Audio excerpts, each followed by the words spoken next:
Hi everyone, it's your boy Zach, and I did not expect to be making this video. So this is my review of Iron Man 2, from 2010. I had to look it up, and oh my gosh, I'm getting ready for Endgame, so I'm basically reviewing all the Marvel movies that are on Netflix or Amazon Prime, and I don't have to pay for.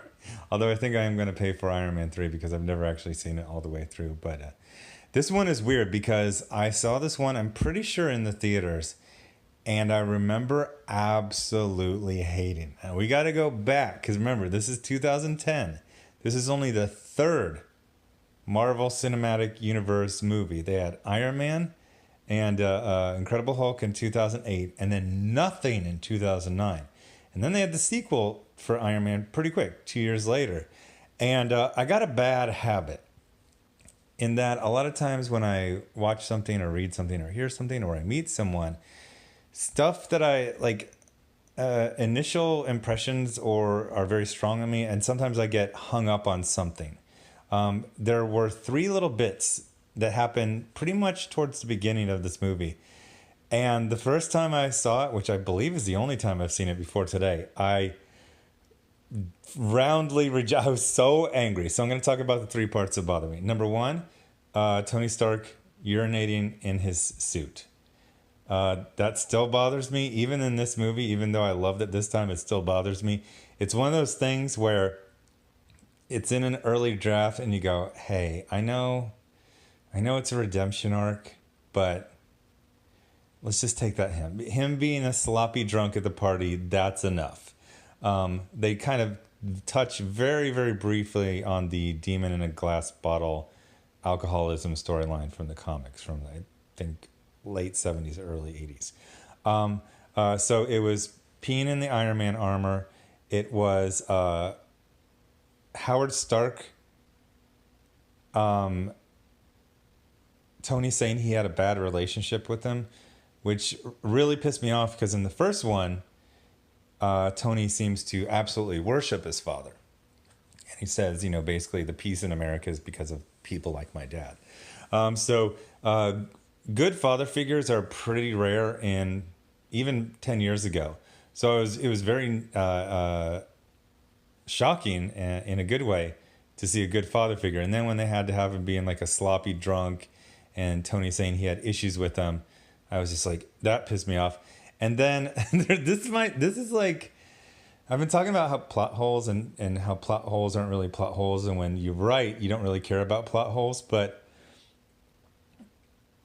Whiplash, Mickey Rourke going to Monaco to kill Tony Stark and creating these Whiplash, apparatus to kill him in, what was that, Formula One, whatever it is.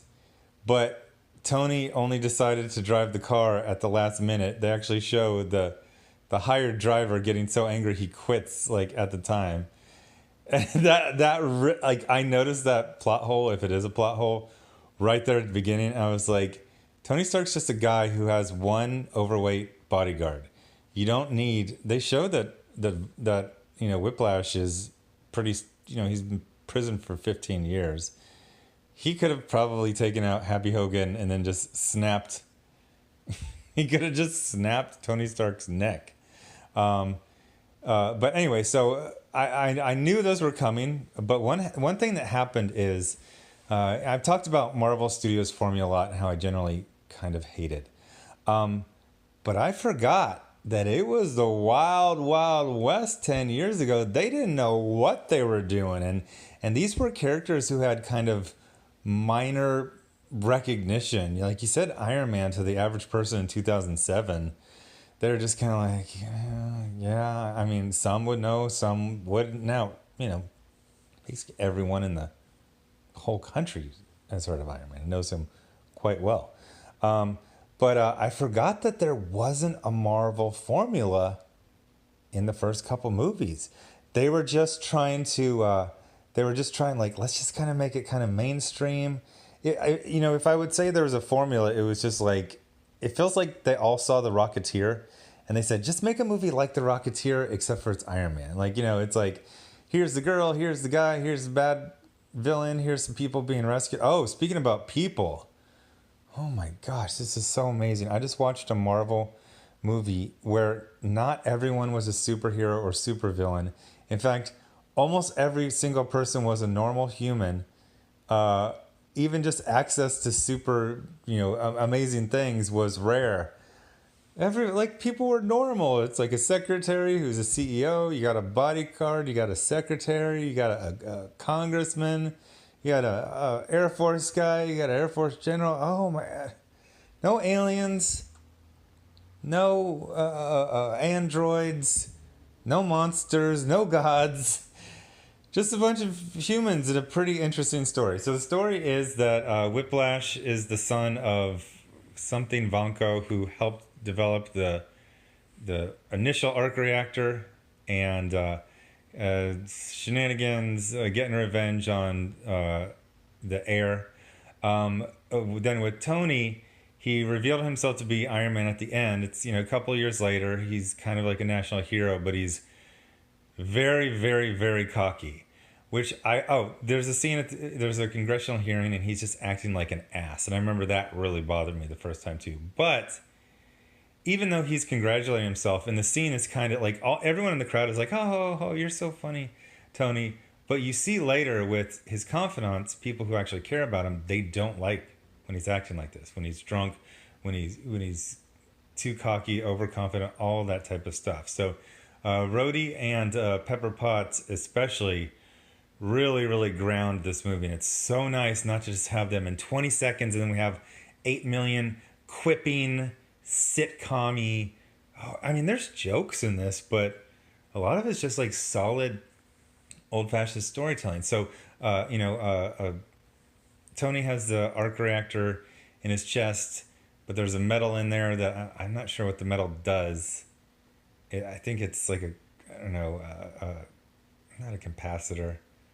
What is it when something regulates? No, it might be kind of like... So there's he uses palladium, and it's not working very well. He's getting blood poisoning. It's getting worse and worse. So it kind of explains... I got so angry the first time, I didn't really notice that they explain why Tony Stark's acting like an idiot, because basically he's going to die in a couple weeks, so he's just doing whatever he wants all the time.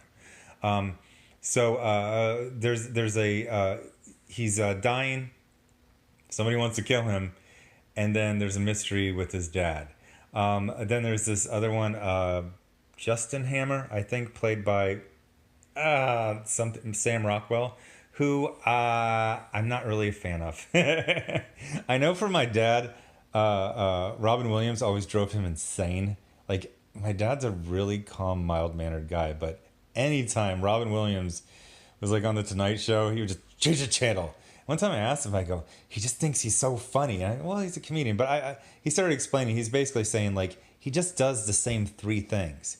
Back in the 80s, Robin Williams would do the same three things. He'd do a really effeminate gay voice. He'd do, like, some kind of ethnic voice. And then he'd do, like, a Texan.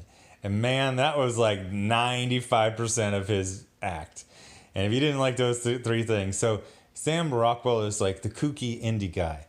And I don't really like improv humor, and I think they use some, but there was some okay stuff in there. I liked him a lot better the second time. Mickey Rourke is okay-ish. I remember when it came out, the time, like, it was all the big news that he was kind of on a comeback since Sin City, and he was acting really crazy and making all these demands on the set, but he's not really that much of the movie. He's just a kind of magical super genius who is inexplicably homeless and then can do anything. But he's not in it. I mean, he's not even in like 10% of this movie. But Rhodey's in it a lot. He's good. Tony's in it. I forgot about S.H.I.E.L.D. before it just became an easy out for every single thing. They got Coulson. He's just a plainclothes officer. Natasha is doing some pretty standard undercover work for most of it. Oh, man. And then when she does her action scenes at the end, she does this infiltration, taking out all the security guards. I remember being really, really impressed with that scene 9 years ago, and it holds up today really, really well. The other thing I want to talk about is Jon Favreau. I don't know why he left. he seems like I never hear about him being like disagreeable or arguing a lot. Maybe he just wanted to do his own thing. I know he went and made that movie Chef, which was just, he made a ton of money. I think some people are like, hey, just made $40 million. I'm just gonna chill. And I've got some money goals now that I'm selling some books, and yeah, it's not like I want to work forever. It's like I kind of got a goal, and then I'm just gonna go do my own thing somewhere. But they need to bring him back. He's so good. He's so good at everything. Saying, the more Marvel formula, well, it didn't used to be a formula. It used to be the way Jon Favreau just made movies. They basically, just like in this movie where they have the Iron Man armor, and then they get a bunch of off-the-shelf weaponry, and they just put it on top to create the War Machine. That's basically what happened. You had the basic Iron Man armor. That's Jon Favreau's directing and storytelling style. And then they just attached a bunch of Joss Whedon trash to it, and then they made it the War Machine armor. But he's really, really good at action. All the action scenes, they're solid, they're visceral. He does just falling out of the sky. That stuff was really good. A lot of stuff is night. Things move really fast. I've been frustrated. I've been watching the more recent ones, and I notice everything moves at the same clip, and there's never nothing ever moves too fast, but you never just get to just sit in a scene. There's one scene where Rhodey and Tony get into a fight, and he kind of destroys his Malibu house, but his whole life is falling apart. And at one point, it's just a slow, I don't know what it is, zoom dolly in. It's just a slow zoom in on him, kind of, in the armor, on the ground, in the wreckage, and you're just your brain's just kind of filling in, what he's probably feeling and thinking, and his frustrations and his fears, and that just doesn't happen in the modern movies. So the other thing I got to talk about, Brie Larson was kind of famous for making $5 million for her first Marvel movie, which is pretty crazy because Robert Downey Jr. made $500,000 for his first one. Chris Evans made $300,000, and I forgot to look it up, but I believe Chris Hemsworth made like $200,000. Chris Hemsworth made basically what I did off of like 2 comics last year, roughly. I don't want to give away all my info, and I'm actually not even sure about it because the accountants aren't done yet. But the extra money went into all of the effects. I've talked the last 5 movies in Iron Man. Iron Man never looks like iron. He looks like some sort of plasticky CGI substance that looks like the same thing that makes up Mjolnir and Rocket Raccoon's weapon, his rifles, and Star-Lord's mask. Everything is just this amorphous plasticky substance. But you go to the first 2 movies, the Iron Man armor looks like metal, and it's just blowing my mind. I freaking love it. Now, I know from pictures I've seen that most of that is actually CGI.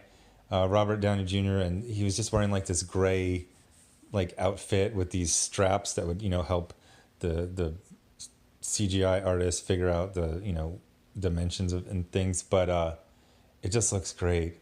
I would watch this movie again. Not right now, but in a couple months if I was drawing or working on something. But just fantastic. I know they're supposedly in Marvel Phase 4 with Spider-Man Far From Home, and I don't know what their plans are for afterwards. Black Panther sequel, Captain Marvel sequel. They need to bring Jon Favreau back. Bring him back. He knows how to do it. Anyway, so thanks for watching. And I'll have another video tomorrow. I said I was going to do the latest episode of Discovery today. Probably do that one tomorrow. Thanks for watching. Bye.